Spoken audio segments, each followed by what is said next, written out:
Roman leaves, there's going to be this hole.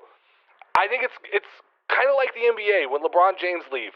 It's not going to be one guy. It's going to be a collective of a bunch of people who are going to have to step up. And parity is better for the business. This is the Casual Wrestling Show. Casual Wrestling Show.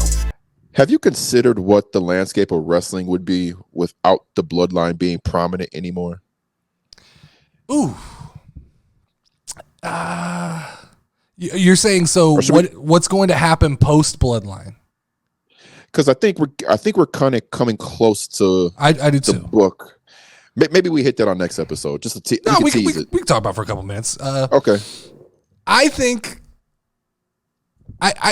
we've seen it. I think we kind of know what it is. It's Jey Uso being Jey Uso. I think Jimmy will find a more prominent role. I think Solo will get out of being a goon.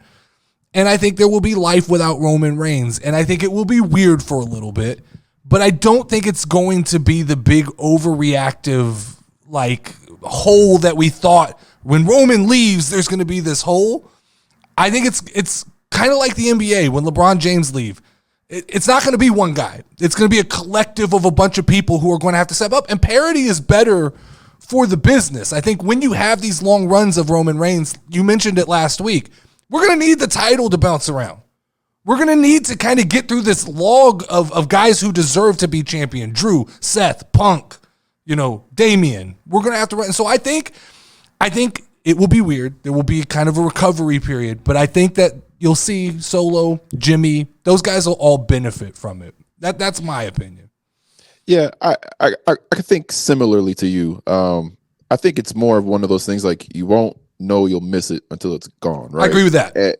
And I've seen a lot of reaction videos from last night where Jimmy came and, cost Jay the title and people were kind of disappointed and everything. But it's like, think about the times when we're not going to get this. Oh, and yeah. This kind of, I loved it.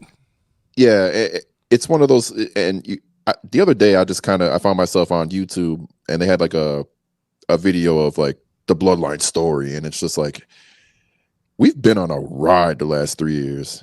And I don't think people really fully grasp that quite yet. I agree. It was crazy to kind of watch. And like, I don't know that there'll ever be a story like this ever told again in wrestling. I don't think so. There's just too much that has to line up. Too many family members being at the top. What gets kind of forgotten here is the Usos are to me the greatest tag team of all time. Yeah. So you're talking about the greatest tag team being aligned with the maybe most dominant, I wouldn't say greatest, but most dominant main superstar the WWE's ever seen. And that all lining up with Paul Heyman, who is the greatest manager in my point. That will be hard to ever do again. And to keep people's attention for this, like you said, I don't even remember what the fuck happened 3 years ago. Like in my life. It was the SummerSlam. I'm talking about in my life. In my life, I'm talking about. I remember the bloodline stuff. I don't remember what happened 3 years ago in my life. So that's how long it's had us interested. Yeah, it's crazy, man. That's definitely crazy. Hey, you better bring it if we debating going toe to toe. No holding back. I'm speaking the facts. Let me introduce you to the dopest show. Nerdy D and Milwaukee Mike, bringing the energy. If you a fan of wrestling and especially WWE, this is the Casual Wrestling Show.